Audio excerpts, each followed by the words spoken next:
Hey everybody, it's your boy, St. Basilfish. My last video was a bit ranty, so I'm here to also put on an uplifting video.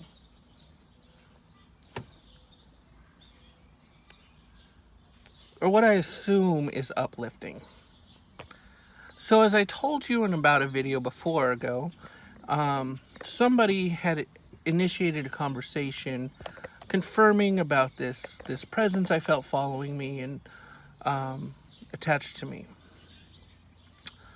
And in that last video, the individual reached out to me again and was able to give me more specifics of what was going on.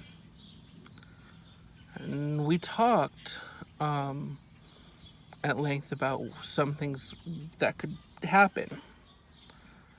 And they were recommending, because there was with this presence, there was something kind of following that presence, tormenting it almost. Or her, tormenting her.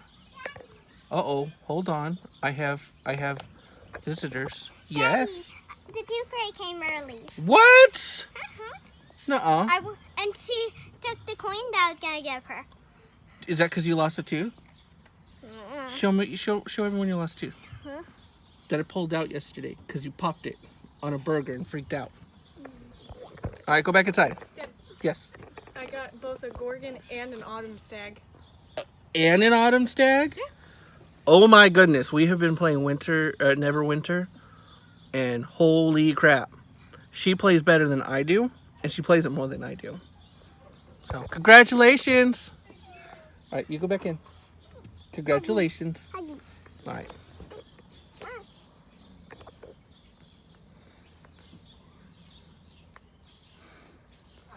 Hi, honey. The Admiral's out. So, anyhow. So there was a concern of needing to bring someone else in to deal with the negative entity that was harassing this presence. And that's where I confessed that I could disrupt the negative energy. I've never called myself a medium. I've never claimed it. I've never named myself that. And it's not for fear or some sort of religious hang-up. It's simply I felt it would be arrogant. Unless someone else confirmed it, who am I to call myself that? And so I explained what I would do.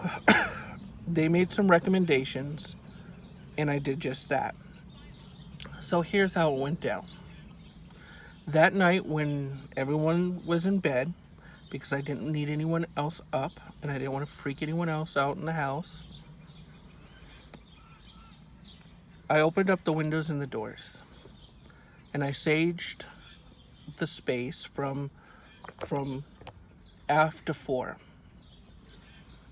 And as I did it, I recited an old prayer for creating a sacred space.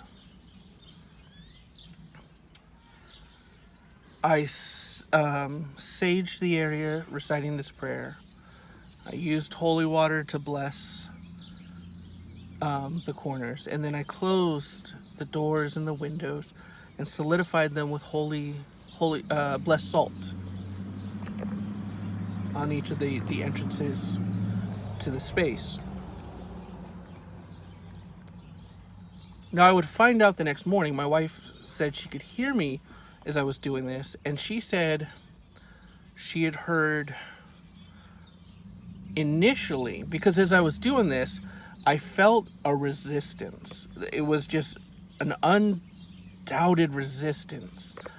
I wasn't using any electronics. I wasn't going to record it. I just did this hopefully to help. And my wife said she heard a slam as I started and a growl. And then it just went away. And so I completed that. I had my candle lit. I sat down and I talked about, I reached out to the presence that had been following me, called her by name.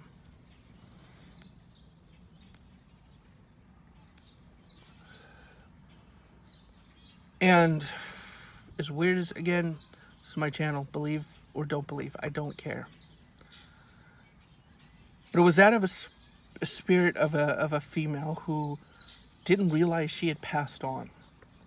She had in fact been killed by the spirit that had been, in a sense, tormenting her through death, making her relive the nightmare over and over and over again. And I explained, I talked to her by name. I met her where she was at. She needed gentleness, a softness. And I just tuned into that. And I spoke to her. And I explained to her what happened. And I swear I heard sobbing. And I felt something grip my hand. Not like I'm trying to scare you, but like I need comfort.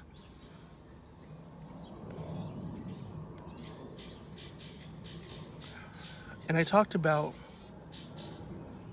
not needing to live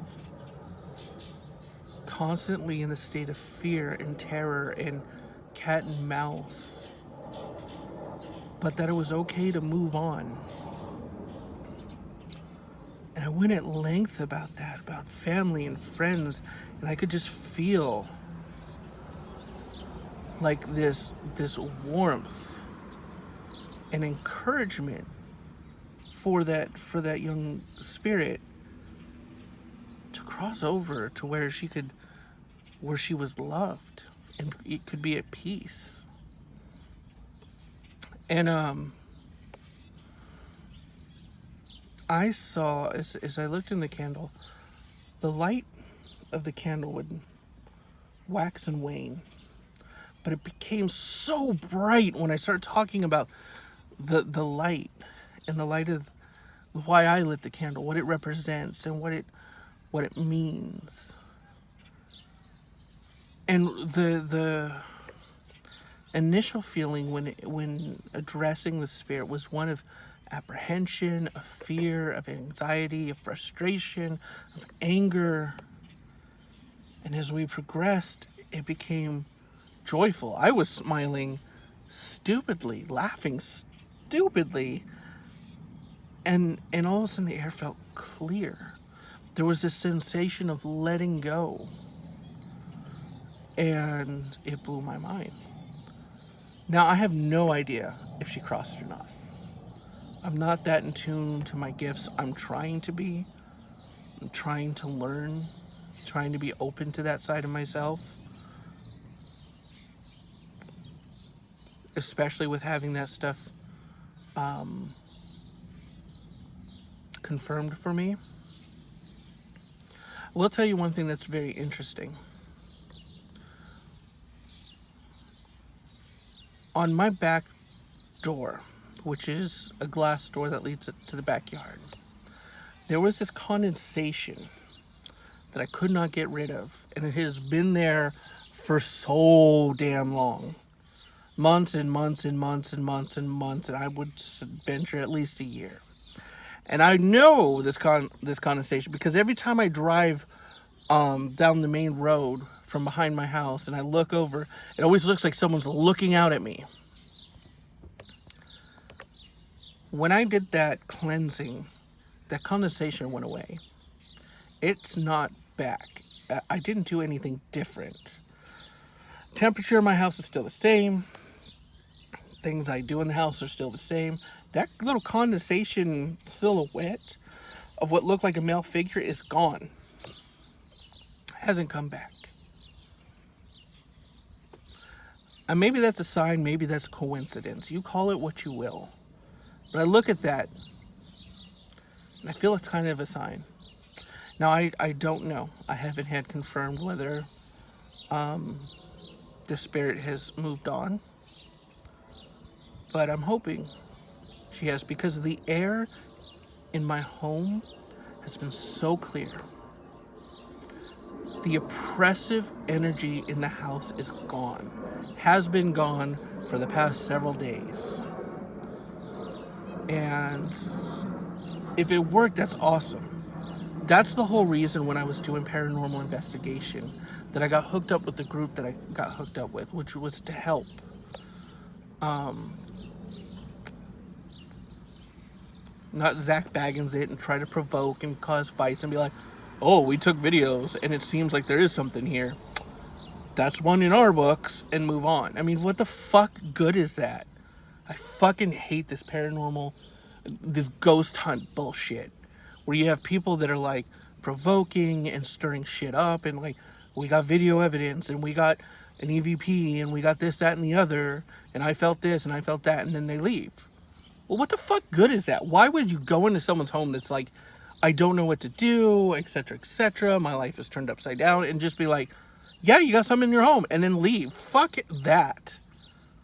Especially if you're provoking and stirring shit up, because how much worse is it going to be for that family that's still living in that home? Or those people still working in that business? That has never been my spirit. And it never will be. Which is why when I was doing paranormal investigation stuff and I would share some of the EVPs and things that I've captured on an older channel, it's why I stopped sharing that shit, because everyone was too busy trying to make it big and be famous and be the next fucking Zach Baggins. You want to be that douchebag kind of mentality, do it.